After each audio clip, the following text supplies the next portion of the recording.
我係狄更斯。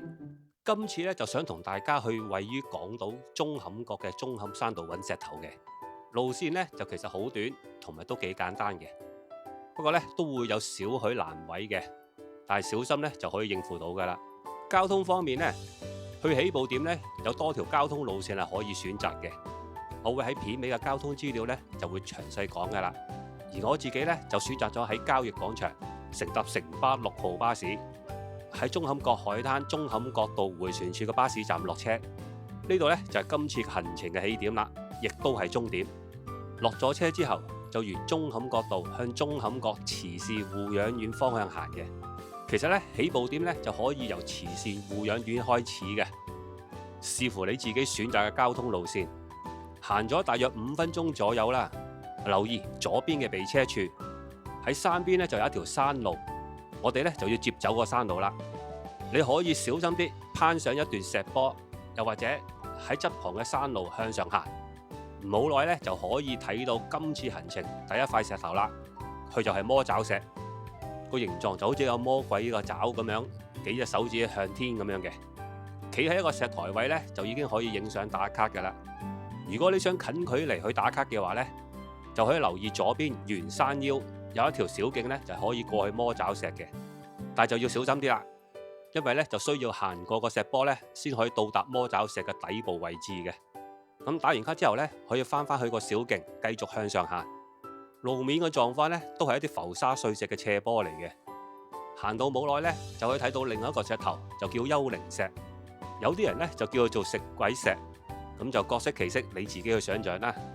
你可以憑自己嘅想像去幫佢命名嘅。喺遠處咧就可以睇到九頭石，又或者啲人叫佢做史諾比石。個位置咧亦都係舂坎山嘅山頂嘅。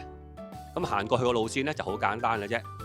雖然咧啲樹草咧就有啲密嘅，但係朝住九頭石嘅方向行咧就可以噶啦，唔使擔心會迷路。沿路咧都亦有唔同形狀嘅石塊咧都可以打下卡嘅。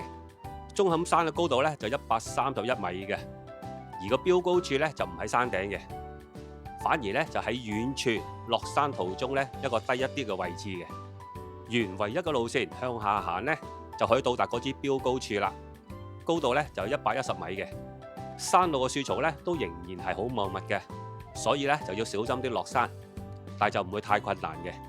到接近護土牆嘅斜坡位置啦，就會睇到一個探射燈台噶啦。企喺呢個位置可以望到去海洋公園一帶。景色好開揚，沿側邊嘅小路咧向下行咧，就會接走護土牆嘅斜坡個樓梯嘅啦。咁經樓梯咧就可以到達慈善護養院嘅啦。如果你仍然有興趣嘅話咧，可以向左行去炮台度參觀下嘅。冇嘅話咧，就可以向右沿翻舂坎角道翻去起點，就完成今日嘅行程。另外咧，慈善護養院外面咧，其實都有專線小巴咧，就往來柴灣地鐵站嘅。如果啱路線嘅話咧，咁其實就可以喺度搭小巴走噶啦。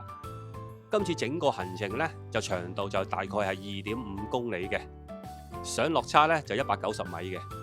慢慢行咧，就2個鐘頭到咧就可以完成個行程噶啦。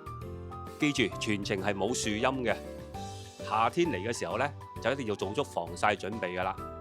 好啦，今次嘅介紹咧就到呢度為止啦。多謝大家收睇，拜拜。